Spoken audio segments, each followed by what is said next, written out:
Assalamualaikum warahmatullahi wabarakatuh. Bertemu lagi dengan saya pada mata kuliah logika. Setelah kita kemarin membahas terkait asas-asas dalam logika, yaitu ada asas primer dan asas sekunder, hari ini kita akan membahas konsep dalam logika. Jadi di sini kita akan mengenal apa sih yang disebut dengan konsep atau konsep dalam berpikir. Jadi teman-teman, ketika kita mendengar istilah konsep, apa yang terlintas di benak teman-teman? Ide, bisa ya, bentuk, atau yang lainnya. Jadi kata konsep ini berasal dari kata conspire atau conceptus yang berarti mencakup, mengandung, mengambil, dan menangkap.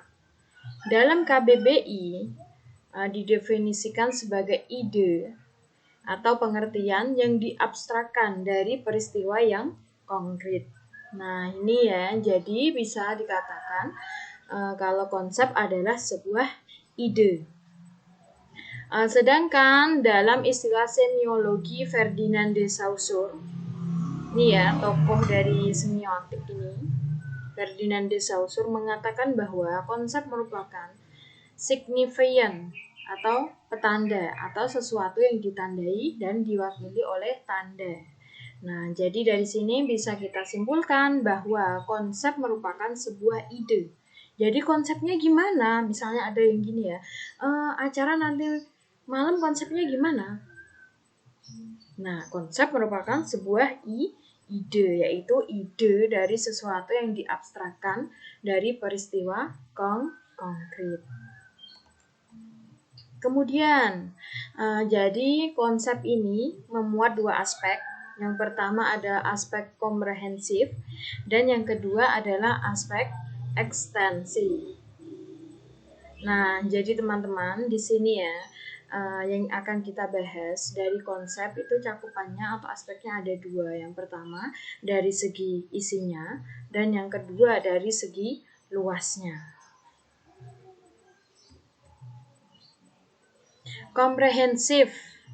Komprehensif yang dimaksud di sini kata lain dari isi. Merupakan ciri-ciri atau unsur-unsur yang mewujudkan konsep yang bersangkutan.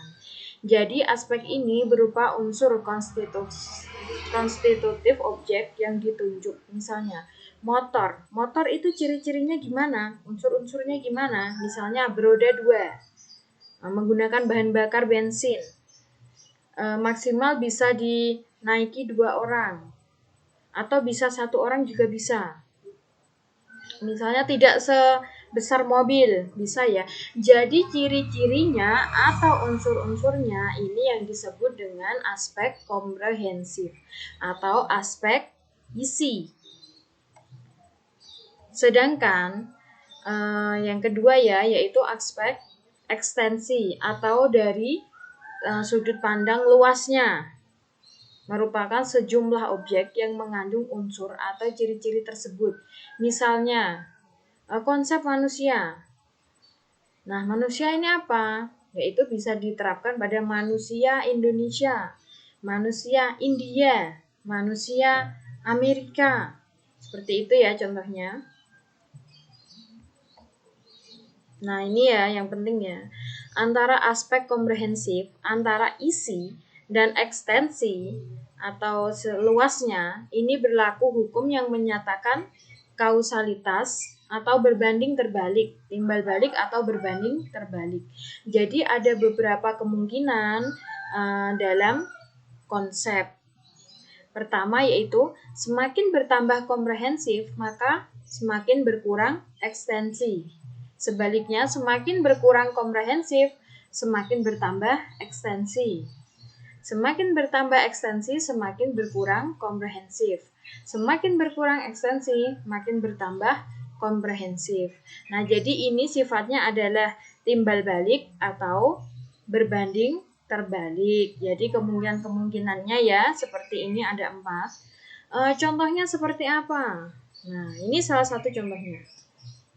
Misalnya, aspek komprehensif mamalia, aspek ekstensinya manusia, ikan paus, kuda, kucing, sapi, gajah. Nah, di sini terlihat ya. Jadi aspek komprehensif atau isinya semakin sedikit ya isinya, maka semakin bertambah ekstensinya atau luasnya. Nah, kemudian yang kedua ini ada mamalia, binatang. Nah, karena lebih spesifik lagi ini ya unsur-unsurnya atau isinya, ada mamalia, ada binatang.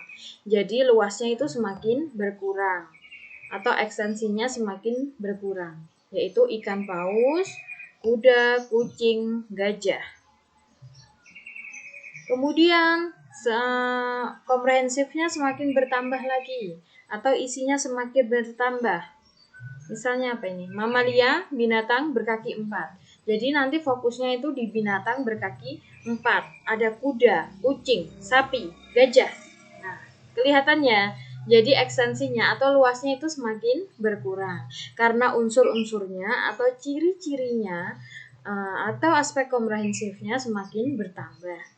Kemudian mamalia, binatang berkaki 4, pemakan rumput. Nah, ini semakin banyak ya. Isinya semakin bertambah komprehensifnya, maka ekstensi atau luasnya atau cakupannya semakin sedikit. Misalnya apa? Kuda, sapi, gajah. Seperti itu. Jadi kelihatan ya ini semakin mengerucut ke bawah. Kemudian mamalia, binatang berkaki 4, pemakan rumput, dapat ditunggangi. Nah, ini semakin komprehensif atau isinya, unsurnya itu semakin banyak. Kemudian ekstensinya, karena unsurnya semakin banyak, jadi luasnya, cakupannya ini semakin sedikit. Kuda dan gajah. Kemudian yang terakhir mamalia, binatang berkaki 4, pemakan rumput, dapat ditunggangi dan memiliki belalai. Jadi ini unsur-unsurnya sangat spesifik. Apakah ini yang memiliki belalai? Nah, luasnya jadi berkurang atau ekstensinya semakin berkurang. Apa? Yaitu gajah. Nah, seperti ini teman-teman. Jadi ini ya, semakin bertambah komprehensifnya atau isinya atau unsur-unsur dari suatu kata itu semakin bertambah, maka akan semakin berkurang aspek ekstensi atau luasnya. Ya, dari contoh sini ya, saya kira paham terkait konsep dalam logika.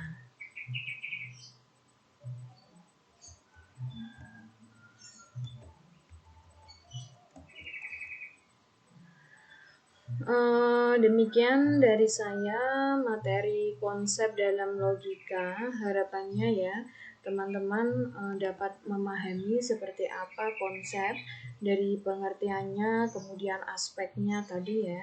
Jadi intinya ya semakin bertambah ekstensinya atau ciri-ciri dari suatu kata nanti semakin berkurang luasnya atau cakupannya. Seperti itu. Demikian dari saya, kurang dan lebihnya mohon maaf. Bertemu lagi minggu depan dengan materi yang berbeda tentunya. Untuk tanya jawab dan diskusi kita lanjut di sesi selanjutnya. Syukran ala ihtimamikum. Assalamualaikum warahmatullahi wabarakatuh. Syukran.